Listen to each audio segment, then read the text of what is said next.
இந்த மாதத்தில் மட்டும் 2 தமிழ் உயிர்கள் வட இந்திய கும்பல்களால் அடித்தே கொலை செய்யப்பட்டிருக்கிறார்.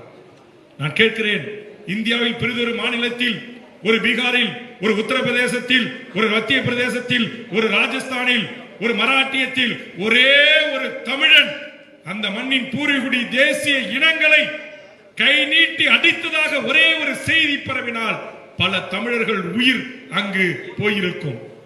ஆனால் தமிழ்நாட்டில் பிழைக்க வந்த கூட்டம் தமிழரை அடிக்கிறான், கொலை செய்கிறான், விரட்டுகிறான், நம்முடைய பெண்களை திருமணம் செய்து கொள்கிறான் அல்லது கடத்தி செல்கிறான் பீகாருக்கு. இங்கே மக்களால் தேர்ந்தெடுக்கப்பட்ட கும்மிடிப்பூண்டி சட்டப்பேரவை உறுப்பினரையே வீடு புகுந்து கொலை செய்துவிட்டு பாதுகாப்பாக அவன் பீகாருக்கும் ஜார்க்கண்டுக்கும் தப்பித்துக் கொள்ளுகிறான். நேற்றைய தினம் கன்னியாகுமரியில் வீதியில் ஒரு தாயும் மகளுமாக நடந்து சென்றிருக்கிறார்கள். அப்படி நடந்து சென்ற போது ஒரு வட இந்தியக்காரன் சாலையில் அவன் கடைபிடித்து சில பொருட்களை வித்துக் கொண்டிருக்கிறான். அதை அந்த தமிழ் தாயும் பிள்ளையும் ஒரு குழந்தை காலால் இடறிவிட்டார். அதற்காக அந்த இந்திக்காரன் அந்த தாயும் குழந்தையும் விரட்டி தாக்குகிறான். அதை அங்க இருக்கிற எந்த தமிழ்நாட்டு கன்னியாகுமரி தாய் தமிழ் உறவுகளும் மொழிப்போர் தியாகிகள் பிறந்த மண்ணில் கேட்கவில்லை.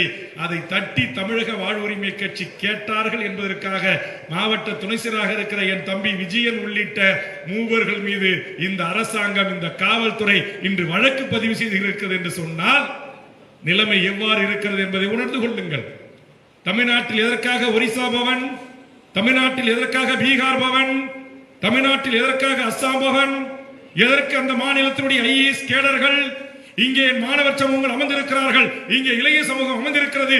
இந்த இளைய சமூகத்திற்கு கிடைக்க வேண்டிய மத்திய அரசு பதவிகளிலே எல்லா இடங்களிலும் நீக்கமர வண்ணாட்டுக்காரன், ரயில்வே துறையில் தொடங்கி அஞ்சல் துறையிலிருந்து, என்எல்சியிலிருந்து, திருச்சி பெல்லிலிருந்து, வேலூர் வெடிமருந்து தொழிற்சாலை, சென்னை விமான நிலையத்திலிருந்து, சென்னை ஹார்பரிலிருந்து, சென்னை பெரம்பூர் ரயில்பேட்டை தொழிற்சாலை என்று எல்லா இடங்களிலும் ஒன்றிய அரசை பார்த்து கேட்கிறேன், தமிழ்நாட்டு முதலமைச்சரை பார்த்து கேட்கிறேன், இந்த இடங்களில் என்ன கல்வி தகுதி வேணும், அத்தனை கல்வி தகுதிகளையும் பெற்றுள்ள என் தமிழ்நாட்டு இளைஞர்கள் 1 கோடி பேருக்கு மேற்பட்டவர்கள் வேலைவாய்ப்பு அலுவலகத்தில் பதிவு செய்துவிட்டு தமிழ்நாட்டில் வேலைக்காக காத்திருக்கிறான் இரவு காத்த புலி போல்.